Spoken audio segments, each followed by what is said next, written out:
हमारे जमाने में साइकिल 3 चरणों में सीखी जाती थी। पहला चरण कैंची, दूसरा चरण डंडा, तीसरा चरण गद्दी।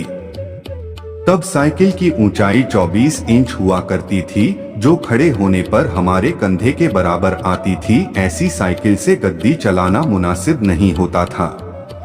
कैंची वो कला होती थी जहां हम साइकिल के फ्रेम में बने त्रिकोण के बीच घुसकर दोनों पैरों को दोनों पैडल पर रखकर चलाते थे, और जब हम ऐसे चलाते थे तो अपना सीना तान कर टेढ़ा होकर हैंडल के पीछे से चेहरा बाहर निकाल लेते थे और क्लीन क्लीन करके घंटी इसलिए बजाते थे ताकि लोग बाग देख सकें कि लड़का साइकिल दौड़ा रहा है।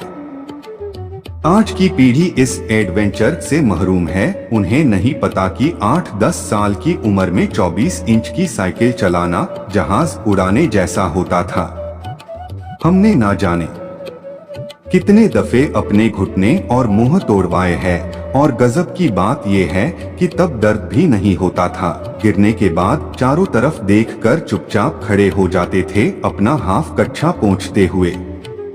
अब तकनीकी ने बहुत तरक्की कर ली है। 5 साल के होते ही बच्चे साइकिल चलाने लगते हैं, वो भी बिना गिरे। 2-2 फीट की साइकिल आ गई है, और अमीरों के बच्चे तो अब सीधे गाड़ी चलाते हैं। छोटी छोटी बाइक उपलब्ध हैं बाजार में, मगर आज के बच्चे कभी नहीं समझ पाएंगे कि उस छोटी सी उम्र में बड़ी साइकिल पर संतुलन बनाना जीवन की पहली सीख होती थी, जिम्मेदारियों की पहली कड़ी होती थी, जहां आपको यह जिम्मेदारी दे दी जाती थी कि अब आप गेहूं पिसाने लायक हो गए हैं। इधर से चक्की तक साइकिल ढुगराते हुए जाइए और उधर से कैंची चलाते हुए घर वापस आइए, और यकीन मानिए इस जिम्मेदारी को निभाने में खुशियां भी बड़ी गजब की होती थी। और ये भी सच है कि हमारे बाद कैंची प्रथा विलुप्त हो गई। हम लोग की दुनिया की आखिरी पीढ़ी हैं जिसने साइकिल चलाना 3 चरणों में सीखा।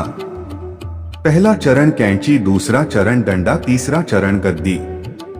हम वो आखिरी पीढ़ी हैं जिन्होंने कई बार मिट्टी के घरों में बैठकर परियों और राजाओं की कहानियां सुनी, जमीन पर बैठकर खाना खाया है, लेक में चाय पी है। हम वो आखिरी लोग हैं जिन्होंने बचपन में मोहल्ले के मैदानों में अपने दोस्तों के साथ परंपरागत खेल गिल्ली डंडा, छुपा छिपी, खो खो, कबड्डी, कंचे जैसे खेल खेले हैं।